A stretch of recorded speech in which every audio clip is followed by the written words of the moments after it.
তার মানে দেখেন আপনি রিসেন্টলি কিছু মানে স্বৈরতান্ত্রিক না আপনি বললেন বড় একটি দল সহিংসতা বেশি করেছে, তাই তো? তাহলে 46টা অপতথ্য ছড়ানো হচ্ছে। অপতথ্য বলতে আপনি আমাকে ডিফাইন করেন যে কোন অপতথ্যকে আপনি যে 128টি অপতথ্যের কথা বলেছেন, সেই অপতথ্যগুলো কি? আমাকে ধরে ধরে বলবো। হ্যাঁ, ধরে ধরে আমাকে এক দুটি আপনি एग्जांपल দেন, তাহলে আমি আপনাকে ক্লারিফাই করতে সুবিধা হবে। মানে আমি we have to know the মানে what is the definition of অপতথ্য। অপতথ্যটা কি আমাকে জানা দরকার। কোন অপতথ্য? আমি যদি বলি আপনি আই হ্যাভ এ প্ল্যান বললেন, আপনি আই হ্যাভ এ প্ল্যান বললেন, কিন্তু প্ল্যানগুলো স্পেসিফিক করে এখনো পর্যন্ত জনগণকে বলেন। ভাই আমি কিন্তু আপনাকে এটা কি অপতথ্যের পর্যায়ে পড়ে? অপতথ্য আপনি 7000 8000 চাঁদাবাজির কারণে আপনি বহিষ্কার করেছেন। এটা যদি মানুষ বলে যে এরা চাঁদাবাজি করছে, তাহলে এটা কি অপতথ্য? আপনার 13 জন এমপির 5887 কোটি টাকা ঋণ খেলাপি আছে, এটা যদি জনগণ বলে তাদের মধ্যে চোর বেশি, এটা কি অপতথ্য? আমি আপনাকে বলি, আপনি আমাকে অপতথ্য একটা আমি আপনাকে প্রশ্ন করি, এখন জামাত বিএনপির যে সমালোচনাগুলো করছে, তারেক রহমানের যে সমালোচনাগুলো করছে, তার কোন সমালোচনাটা আওয়ামী লীগ করে নাই, বা কোন নামে আওয়ামী লীগ? কোন সমালোচনাটা অযৌক্তিক আপনি আমাকে একটু বলেন। জামাতের সবচেয়ে বেশি সমালোচনা করছে চাঁদাবাজি নিয়ে, জামাত সবচেয়ে বেশি সমালোচনা করছে হচ্ছে টেন্ডারবাজি নিয়ে, জামাত সবচেয়ে বেশি করছে হচ্ছে এই যে মানুষকে আপনি দেখেন নিজস্ব সহিংসতায় জামাতের তো একজনকে মেরেছে, শেরপুরের একটা উপজেলা সেক্রেটারিকে মারছে, কিন্তু নিজের দলের প্রায় 87 জনকে তারা নিজেরা হত্যা করেছে। তো তাহলে এটাকে যদি আপনি যদি বলেন তারা সেম আওয়ামী লীগের ন্যারেটিভটাকে নিয়ে আসছে, আওয়ামী লীগ যেভাবে অধিক আপনি দেখেন বাংলাদেশে আমি বলি বিএনপিকে দুর্নীতিবাজ বলা হচ্ছে, এই ন্যারেটিভটা কার? আওয়ামী লীগের না জামাতের? আপনি যদি আপনি অতীতে আপনাকে আপনি যখন প্রকাশ্যে এখনো পর্যন্ত এবার টিআইবি রিপোর্টে 52% এমপি প্রার্থী বিএনপির তারা ঋণ খেলাপিতে আছে, 52%, 50% থেকে বেশি। তার মানে আপনার যারা 17-18 বছর ক্ষমতায় ছিল না, তারা 52% ঋণ খেলাপিতে আছে। এরা যদি ক্ষমতায় আসে, এরা তো পুরো ব্যাংক খেয়ে ফেলবে। এখন আপনি যদি এরা ঋণ খেলাপি, এরা দুর্নীতিবাজ, এটা যদি আপনি যদি বলেন এরা দুর্নীতিবাজ, আপনি যদি বলেন না এটা অতীতকে নিয়ে আসো, তাহলে কি হলো এটা? আপনি যে কথা আপনি আমাকে বলেন, আপনি তো আমাকে একটা एग्जांपल দিবেন। জামাতের পক্ষ থেকে এই ক্যাম্পেইন চলতেছে, আমি জামাতের পক্ষ থেকে কেউ চোর, আপনি যদি তাকে চোর বলেন, এটা তাকে অপবাদ কেন হবে? মানে সেটা আমাকে ব্যাখ্যা বলেন, সেটা অপবাদ কেন হবে? আমি একটু বলি, আপনি বলবেন তো, প্রশ্ন করতে দিন। মানে আপনি বলছেন যে জামাতের পক্ষ থেকে যে ক্যাম্পেইনগুলো চলছে, আমি প্রশ্ন করলাম যে তারেক রহমান কেন্দ্রিক, আমি বললাম তারেক রহমান শফিকুর রহমান কেন্দ্রিক জামাতের পক্ষ থেকে যে নামগুলো দেওয়া হয়েছে, সে প্রত্যেকটা নাম আওয়ামী লীগ থেকে ধার করা কিনা? না, আমি তো আপনাকে বললাম you have to give the one example যে তারেক রহমানকে এটা বলেছে এটা সত্য না। আপনার কাছে কি মনে হয় আমাকে একটা বলেন, তারেক রহমানকে নিয়ে যে খাম্বা নামে প্রচারণা চালাচ্ছে, এটা কি আওয়ামী লীগ করছে? আমি আপনাকে বলি এই যে একটা খাম্বার কথা আপনি নিয়ে আসছেন, এগুলো হচ্ছে আমরাকে এগুলো পলিটিক্যাল, যখন আপনি কাউকে এই বাজে শব্দ ব্যবহার করবেন, যেমন হচ্ছে কালকে বলে আপনি যখন এই দলের প্রধানকে, আমি প্রথম কথা হচ্ছে যারা ছাত্র সংগঠন করে, আমি গতকালও বলেছি, একটা স্ট্যাটাসে দিয়েছি যে যারা ছাত্র সংগঠন করে এরা মুরব্বীদেরকে নিয়ে, যারা আমাদের আপকামিং পাওয়ারে আসবে, যারা বাংলাদেশের কর্ণধার হবে, এদেরকে নিয়ে শব্দ চয়নের ক্ষেত্রে সাবধান হতে হবে। আমি বারবার বলছি, আমি আজকে আপনার এখানে আমি প্রত্যেকের বলছি, শুধুমাত্র ছাত্র শিবির না, ছাত্র দল ছাত্র শিবির প্রত্যেক রাজনৈতিক দলকে আমি ছাত্র শিবিরের একটা নেতৃবৃন্দকে বলেছি, আমি এটাই বললাম, আমি ছাত্র শিবিরের একটা নেতৃবৃন্দকে বলেছি যে শব্দ চয়নের ক্ষেত্রে তারেক রহমান সাহেবকে আমরা নাম নেওয়ার আগে আমরা সাহেব বলি, কিন্তু তোমরা কখনো এই যে এই শব্দগুলো চয়ন করবা না। ছাত্রদলকে সেম, ছাত্রদল কালকে তাদের অফিসিয়াল পেজে মানে কি শব্দ ব্যবহার করছে, চুম্মা শফিক, মানে কত বাজে একটা শব্দ আমরা করতে পারি। এর এগেইনস্টে গিয়ে আপনি খাম্বা তারেক বলছেন, তাহলে এই শব্দ চয়নগুলো কিন্তু আমাদের নতুন বাংলাদেশে আমরা কখনো আশা করি না। আমি প্রথমত হচ্ছে আমরা যারা আছি, আমরা প্রত্যেকেই বলি এই শব্দগুলো থেকে আমাদেরকে বেরিয়ে আসতে হবে। যদি এই শব্দগুলো রাজনীতি নেতৃত্ব মানে যারা মূল ধারায় আছে তাদেরকে নিয়ে যে শব্দগুলো চয়ন করা হয়, তাহলে আগামীর বাংলাদেশ আবার একটা গর্তের মধ্যে পড়বে। সেক্ষেত্রে আমি বললাম, সেক্ষেত্রে প্রত্যেকেরই ভূমিকা পালন করতে হবে। এগিয়ে জামাতের সমর্থকরা না, এটা তো আপনি ডিরেক্টলি বলতে পারেন না। আমি তো না, এই তো আপনি তো একটা শব্দ এই করতে পারলেন, কিন্তু আপনি আমাকে বলেন আপনি 128টা কথা থেকে পেলেন, আমি বলছি এটা কি টিআইবির কোনো রিপোর্ট? এটা কি টিআইবির কোনো রিপোর্ট নাকি আমার বিপু ভাইয়ের পার্সোনাল কোনো রিপোর্ট? সেটা বলেন। যদি বলে জিটিভি রিপোর্ট, এটা জিটিভি সমস্যা আছে, আপনি আমার সাথে ডিবেট করতে হবে যে 127টা যে বলেছে সে 27টা কি রিপোর্ট আমার জানা দরকার। আপনি তো শব্দ দুইটা বললেন, একটা হচ্ছে দুর্নীতিবাজ আর একটা হচ্ছে ধরেন খাম্বা শব্দটা ব্যবহার করলেন, আর 128টা বাকি 126টা আমার জানা দরকার। তাহলে আমি ধরে আপনাকে এক্সপ্লেইন করতে পারবো, নতুন করে আবৃত্তি করি এখানে, না মানে আমাকে জানতে হবে যে 128টা আপনি বললেন, এই 28টা কি কি? আমার কাছে মনে হয় না যে 128টা শব্দ, মানে আমি জানি কিনা, আমার কাছে 2-3টা ছাড়া বেশি মনে হচ্ছে না। দুই তিনটা শব্দ ছাড়া, আচ্ছা। এই এক হচ্ছে খাম্বার কথা বললেন, আর এক হচ্ছে দুর্নীতি বা চাঁদাবাজ, এর বাইরে আর কোনো শব্দ আছে কিনা আমার আমি জানা নেই। বলছি যে যদি মানে থাকে আমি ধরে ধরে অপতথ্য এটার ব্যাখ্যা দিব। সবচেয়ে বেশি ছড়ানো হচ্ছে সেটা ব্যাপারে বলছি, ওটা ব্যাপারে- অপতথ্য তো আমি মনে করি সবচেয়ে বেশি ছড়িয়েছে শেরপুরে জামাতের সেক্রেটারি মারা গেল, এরপরে পরের দিন বললো যে যুব দলের সহ সাধারণ সম্পাদক মারা গিয়েছে, পরের দিন যুব দলের সে লাইভে এসে বললো আমি তো মরি নাই, তো এটি অপতথ্য নয়। ওটা অপতথ্য। আপনি কিশোরগঞ্জে বললেন এই কি বলে যুব দলের আরেকজন মারা গেছে, পরে সে বললো যে না তাদের জমি ঝামেলার কারণে মারা গিয়েছে, আপনি বললেন জামাত মারছে, তো এটা অপতথ্য নয়, এগুলো তো আর ভয়ঙ্কর অপতথ্য। তুষার ভাই, সরকার হ্যাঁ ভোটের পক্ষে প্রচারণা চালাচ্ছে, অন্যদিকে নির্বাচন কমিশন সরকারি কর্মকর্তাদের বলেছে যে হার পক্ষে প্রচারণা চালানো যাবে না। তো সরকারের কি মানে সরকারি কর্মকর্তা ছাড়া আর কোনো উইং আছে যাদের প্রচারণা চালাবে? নির্বাচন কমিশন এটা বলবে, এবং নির্বাচন কমিশন তো যা বলা সেটা বলেই দিয়েছে। নির্বাচনের নিয়ম অনুযায়ী নির্বাচনী সময়ে তফসিল ঘোষণার পর থেকে সরকারি কর্মকর্তাদের কাজকর্মের বিচার বিবেচনার একটা বিরাট অংশ নির্বাচন কমিশনের অধীনে চলে যায়, এবং নির্বাচন সংক্রান্ত যত কাজকর্ম রয়েছে এইসব কাজকর্মে যদি তারা কোনো ধরনের ব্যত্যয় করেন অথবা তারা যদি এইসব কাজকর্মে কোনো ধরনের বিধি লঙ্ঘন করেন, সেটা নির্বাচন কমিশনেরই বলার কথা। তো নির্বাচন কমিশন আইনের ধারা উল্লেখ করে পত্র দিয়ে বিষয়টি জানিয়েছে এবং বলেছে যে সরকারি কর্মকর্তারা চাইলেই কোনো ভোট, সেটা গণভোট এবং সংসদ নির্বাচন অথবা যে কোনো ভোট হোক, কোনো ভোটেই তারা কোনো পক্ষে প্রচারণা চালাতে পারবেন না। তারা ওই ভোট সম্পর্কে মানুষকে সচেতন করতে পারবেন, ভোট দিতে আসতে বলতে পারবেন, ভোটের দিন যে আচরণ করবে তারা সে আচরণ নিয়ে কথা বলতে পারবেন, শান্তি রক্ষা করা, লাইনে দাঁড়ানো, ব্যালট পত্র ভাঁজ করা বা কিভাবে সিল দিতে হবে, এই বিষয়গুলি নিয়ে তারা যত ইচ্ছা প্রচারণা চালাতে পারবেন। কিন্তু তারা বলে দিতে পারবেন না যে ভোটটা তিনি আপনাকে দিবেন নাকি ওনাকে দিবেন, অথবা তারা বলতে পারবেন না যে হ্যাঁ কে দেন না কে দেন। তারা বলবেন হ্যাঁ না ভোট হচ্ছে, আপনি এসে স্বাধীনভাবে আপনি যেদিকে ভোট দিতে চান সেদিকে ভোট দেন। তো এই বিষয়টাই নির্বাচন কমিশন জানিয়েছে যে তারা কারো পক্ষে প্রচারণা চালাতে পারবে না, কোনো পক্ষে। কিন্তু সরকার তো এখন পর্যন্ত চালাচ্ছে। সরকারকে জবাবদিহি করতে হবে নির্বাচন কমিশনের কাছে, এই জন্যই তো আমি বলেছি সরকার তো গণতান্ত্রিক সরকার না।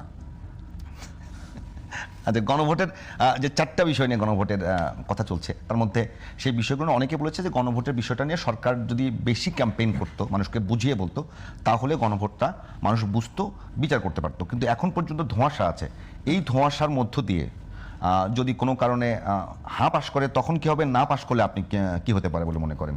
গণভোটে না পাশ করলেও কিন্তু আমি এইখানে কোনো বিপদ দেখি না। কেন দেখি না? কারণ জুলাই সনদে বাংলাদেশের অধিকাংশ দল স্বাক্ষর করেছে যারা এই নির্বাচনে অংশ নিচ্ছে। আগামী সংসদ এদের মধ্যে থেকেই গঠিত হবে। তারা যেহেতু জুলাই সনদে স্বাক্ষর করেছেন এবং এই বিষয়ে ঐকমত্যে এসেছেন, তারা তাদের প্রতিশ্রুতি অনুযায়ী এই জুলাই সনদ বাস্তবায়িত করতে এক ধরনের নৈতিকভাবে অঙ্গীকার করেছেন। এই নৈতিক অঙ্গীকারকে আরও দায়ে বদ্ধ করার জন্য আসলে গণভোটটা করা হচ্ছে।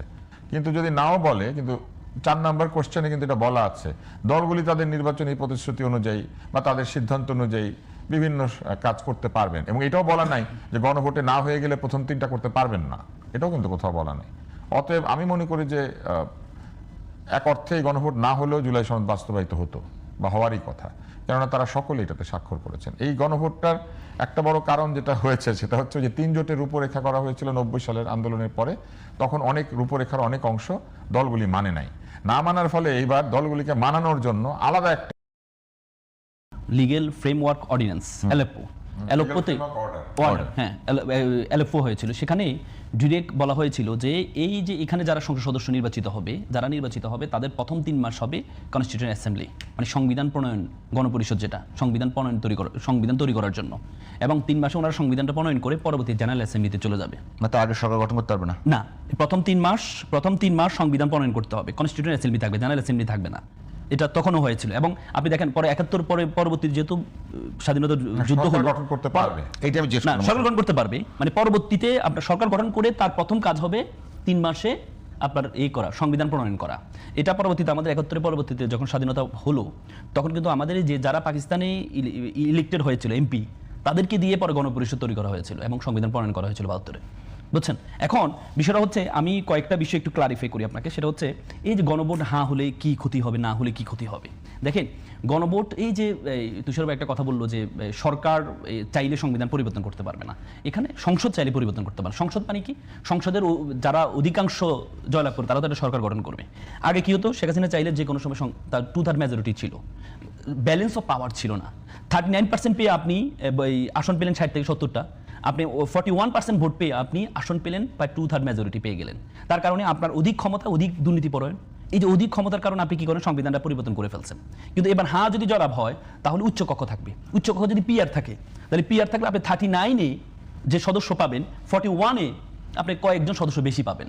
তাহলে যখন নিম্নকক্ষ চাইবে সংবিধান পরিবর্তন করার জন্য, তখন উচ্চ কক্ষ এটা ভেটো দিতে পারবে, তখন চেক অ্যান্ড ব্যালেন্স হবে, পাওয়ারের সমতা হবে, তখন আর চাইলে হবে না। এবং কি হ্যাঁ যদি জয়লাভ হয়, এখন বর্তমানে আমাদের এই সুপ্রিম কোর্টে যে বিচারপতিগুলো নিয়োগ হয়, এই বিচারপতিগুলো কিন্তু পলিটিক্যাল নিয়োগ হয়। পলিটিক্যাল যার অ্যাটর্নি জেনারেল যারা আছে বা যারা পলিটিক্যালি সার্ভ করে তাদেরকে বিচারপতি বানায়।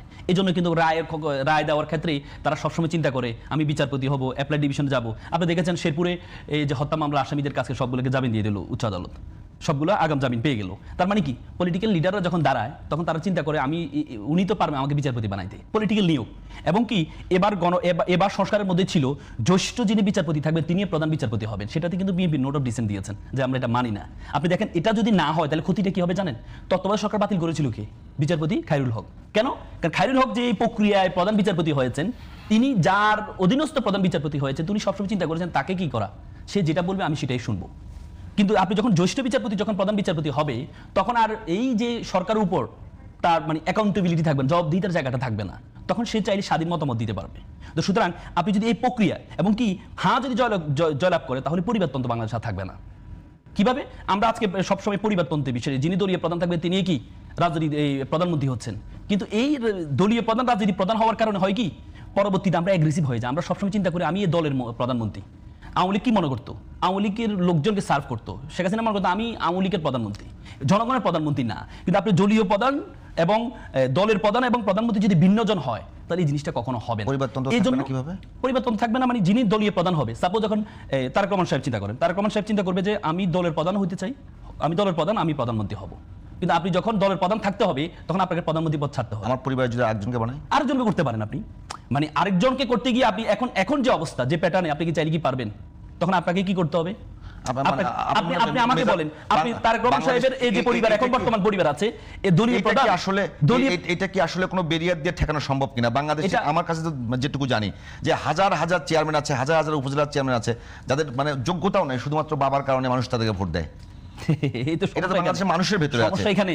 আমরা তো রিসেন্টলি শুধু বলি যে নারী কে কত পার্সেন্ট নারী দিয়েছে, কিন্তু আপনি দেখেন আমি অবাক হই যে দলের প্রধান নারী ছিল এবং তফসিল ঘোষণা আগ পর্যন্ত বেগম জিয়া কিন্তু বিএনপির দলীয় প্রধান ছিল, ওনাদের 3% নারী দিয়েছে এবং 3% যাদেরকে দিয়েছে আপনি বেশিরভাগ দেখেন তারা পুরুষের কোটায় আসছে।